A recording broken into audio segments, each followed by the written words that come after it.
Very good morning, students. Today we are going to learn an interesting lesson in English, that is chapter 4.2, the story of Gautama's quest. Quest means children to search. That means he was in a long search about the truth of life. So let us begin in this chapter.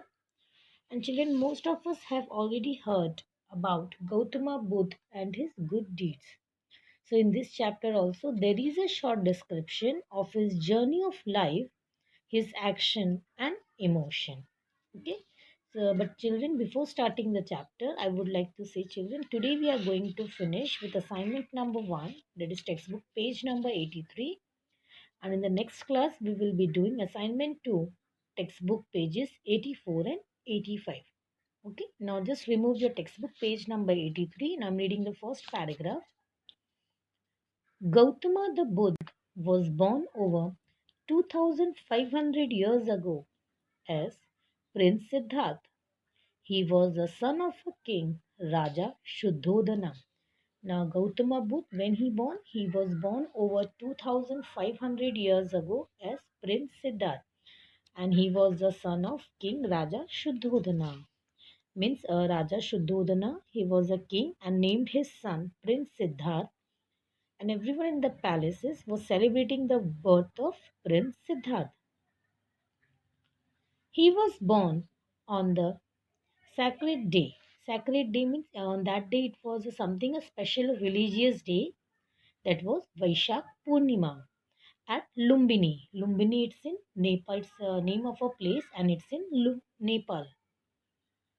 Situated near the city of Kapilavastu. Now Kapilavastu, it's a very beautiful place blessed by nature, and King Shuddhodana ruled the country over there.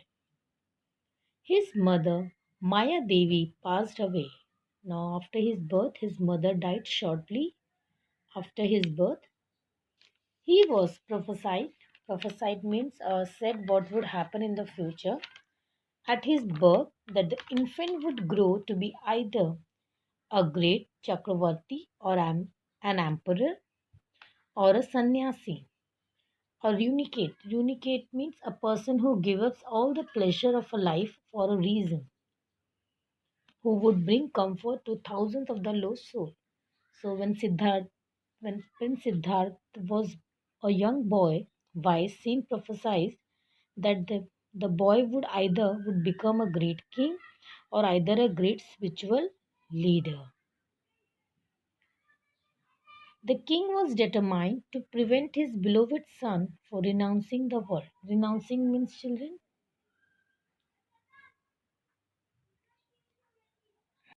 renouncing means to give up. So King Shuddhodana was waiting for her very much success and to his beloved son. And he was thinking that my son will never give up to the world. And he surrounded the prince with every imaginable it means possible to imagine, luxury and comfort. So his father wanted Siddhartha to become a great king, so he raised him in the lap of luxury and comfort life. It is said that the king had three magnificent palaces. Magnificent means, children, a very beautiful, attractive palaces, one for each season of the year. That means for every season they having a palaces. And in the beautiful atmosphere of the disloyal mansions, Prince Siddharth lived his scheduled protected life. So, in this mansion and beautiful palaces, the Prince Siddhartha lived in a very protected and scheduled life. Scheduled means, children, it means far away from everything, from the all the peoples, those who were there in the palaces. He was just so Prince Siddharth was living a very beautiful life in his palaces, mansion, royal mansion. Now, the third paragraph.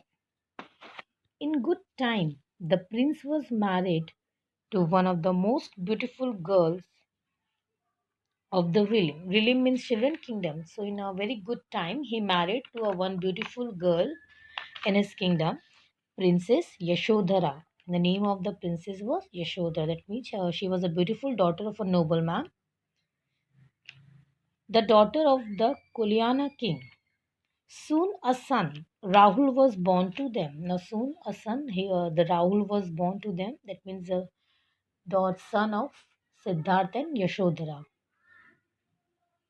At the age of 29, Siddharth went out to see his kingdom. So, at the sudden, not the when he was at 29, so on one day he just went out to see his kingdom, because on that so many years at age he didn't see his kingdom, that how his kingdom look and what are the things is going in his kingdom. So on that age he just went out to see his kingdom and to meet his subjects. He beheld means children, he observed, that means he saw what the Buddhist books call the four signs. Buddhist means children ritual uses of book, and that name of that book was Four Signs, and witnesses to the impermanences. Impermanences means everything changes and nothing lasts forever. That means everything forms the emotions to the thoughts and feeling. So children, Prince Shuddhodana, his father, did not went aside to learn about his human hardship. That means Siddha doesn't want to give a human hardship and suffering, as he was afraid that such knowledge might. So he was just making us stay away from all this life. Who children? Shuddhodana.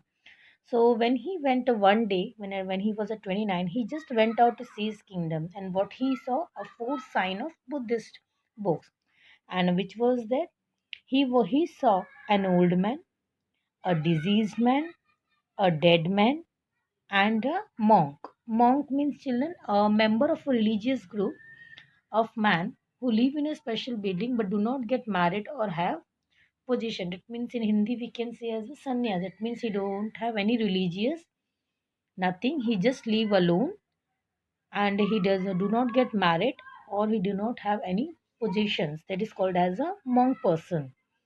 So when he saw this four sign, a diseased man, a old man, a dead man, and a monk, and there entered, that means in his heart, into his heart come a vision of Dukh. When he saw all these things in his kingdom, so he was very much sad from inside into his heart.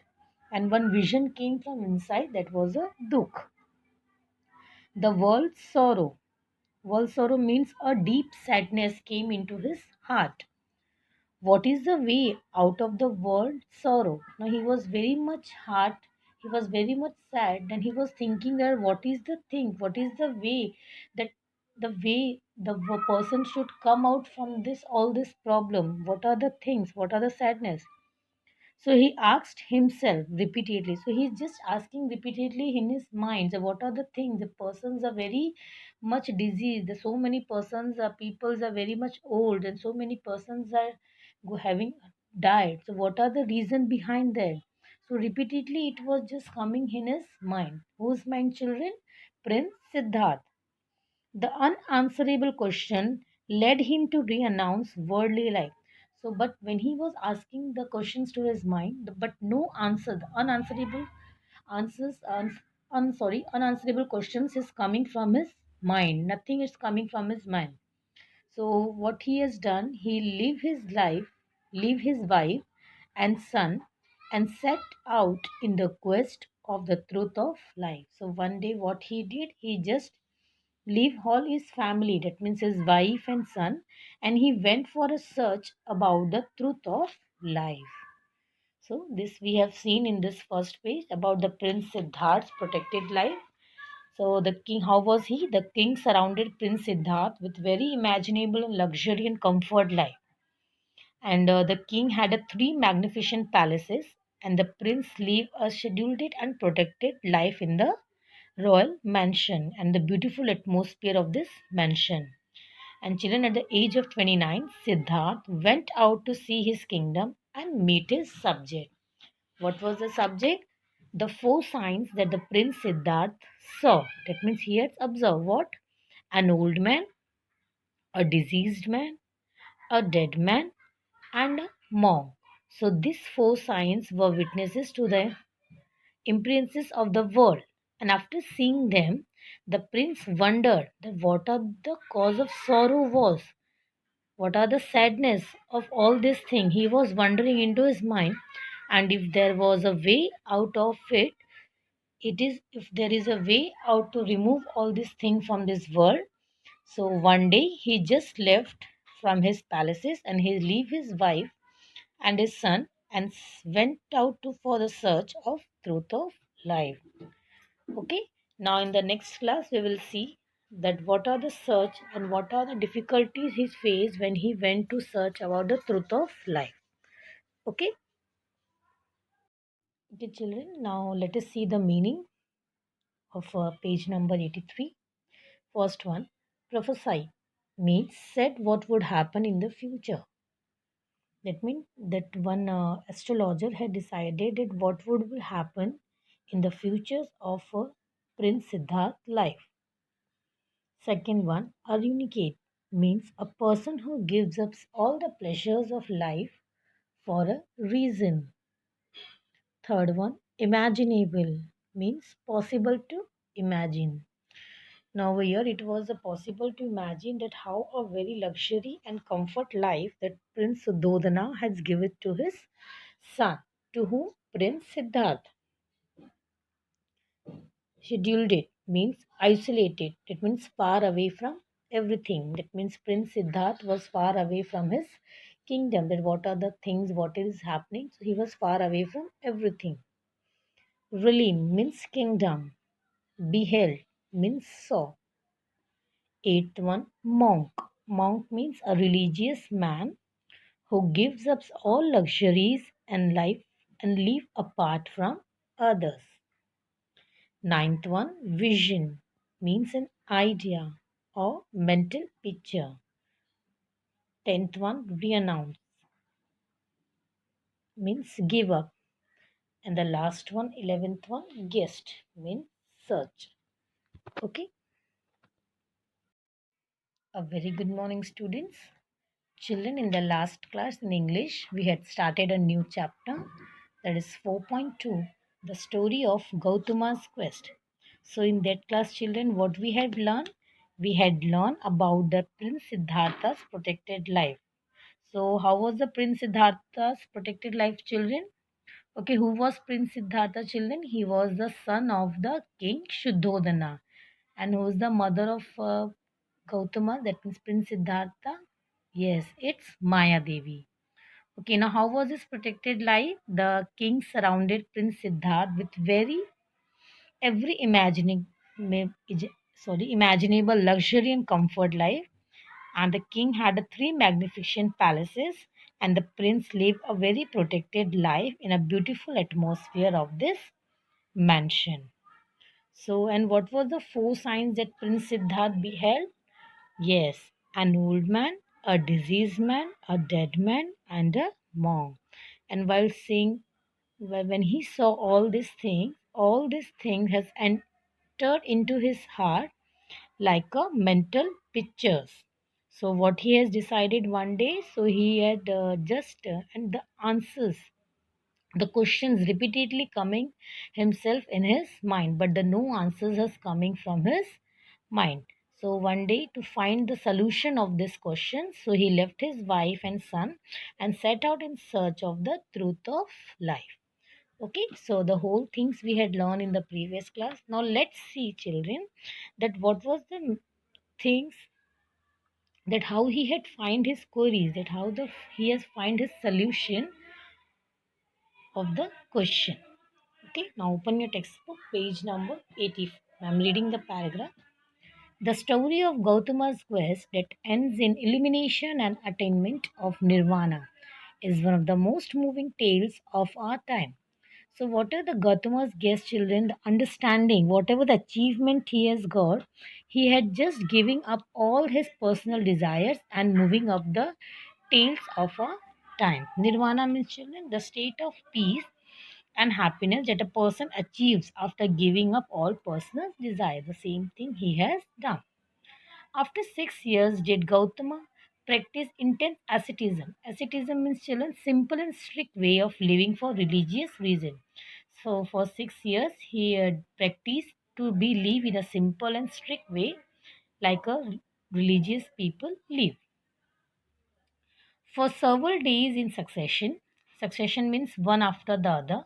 So, after doing all these things, one day he got the succession and he ate only a barley, a grain of rice.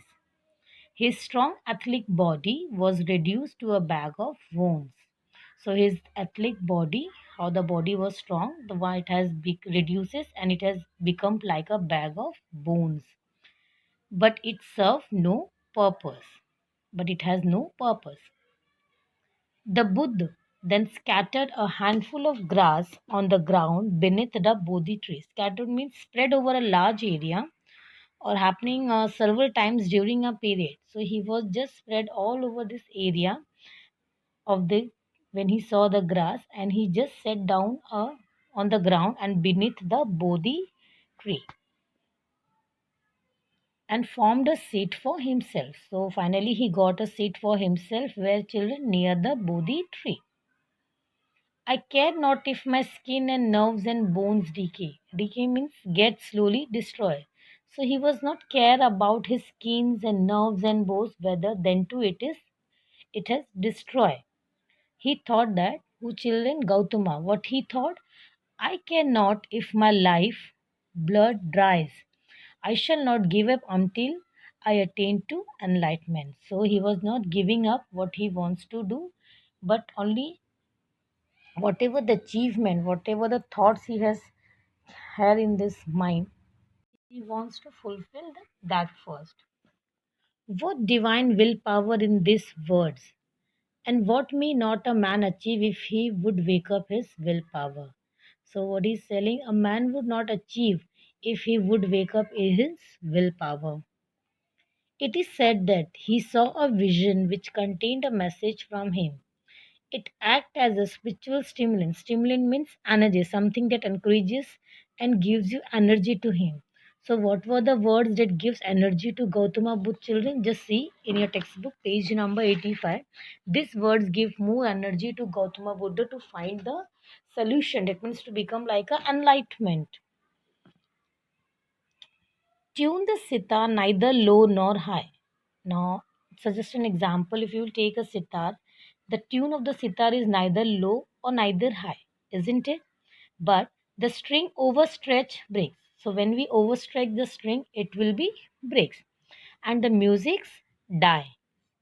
So the strings overslack is dumb. Overslack means low. The string is loose and is silent, and the music dies. So what he thought to himself, children, that I too have tortured my body to starvation. Starvation means that means have the enough food. That means he has tortured his body with enough of food. That means a large amount of food. I have taken to extreme, but now let me follow the middle path. So he has taken a lot of enough and extreme food, the suffering of food, but now he wants to follow the middle path. When he tried to get up to take a bath in the river, he found that he had become so weak that he could not rise. So one day what happened when he tried to get up to take a bath in the river, he couldn't found he found that he had become so weak that he could not rise. That means he could not even stand properly. He is so weak now. Just then, a beautiful girl named Sujata appeared before him, carrying a golden bowl filled with sweetened milk and rice. So, just then, over there, suddenly a beautiful girl named Sujata appeared before him, carrying a golden bowl filled with sweetened milk and rice. Who was offering? Yes, Sujata was a beautiful girl who appeared before Prince Siddharth carrying a bowl filled with sweetened milk and rice when he saw his weak condition. So, what she was offered to the Prince Siddharth? She offered the bowl at his feet. When he saw the, okay, I'm reading the textbook. When he saw the weak and ascetic means religious, she offered the bowl at his feet. Which whose feet, children? Yes, Gautama's feet. Lord, please accept my offering of milk and rice. So what he's saying that Lord, please accept my offering of milk and rice. So Buddha accepted her offering. So what Buddha has done? The Buddha accepted her offering. This was his first meal after many days of starvation. So this was the first meal. The rice and milk was the first meal after many days of starvation. That means the suffering or death form of enough food. That after that he got a first meal. What was that? Milk and rice. It refreshed him and infused a new strength. So he got infused means children make somebody have some particular quality. So he got a strength while seeing the milk and rice, the offering of the milk and rice of Sujatas. So he realized that making the body suffer was not the way to enlightenment and truth. So he realized that making the body suffer it's not a way of finding to enlightenment and truth. So Gautama had launched for enlightenment. That night he found the answer to his query. What is the cause of sorrow? The cause of sorrow is desire. The cure for sorrow is giving up all the desires and adopt right living. So, children, what was that? That Buddha expected his offering, and what was the message in the vision? That the message in the vision was that one must not take two extremes and one must follow the middle path. Taking two extremes, like making the body suffer intensely, is not a way to enlightenment and truth. So, born under a tree, the Buddha received illumination also. So, under a tree, he got understand also by sitting under a tree. So, to this day, a venerate means a great respect. This tree has the Bodhi tree. So, I hope children, you all must have understood the chapter. Okay, so please read the chapter at least twice time so you will able to know about the story of Gautama's quest. Okay, now let's see the meaning of this assignment to 12th one. Illumination means achievement, obtaining something. 13th one, Nirvana. It means the state of peace and happiness that a person achieves after giving up all personal desires. 14th one, asceticism means simple and strict way of living for religious reasons. 15th one, decay. Rot gets slowly destroyed. 17th one, in succession means one after the other. 18th one, stimulant means something that encourages you and gives you energy. 19th one, infused means make somebody have some particular quality. 20, overslap means very loose. 21, dumb means silent. 22, venerate means have great respect for. Okay, children.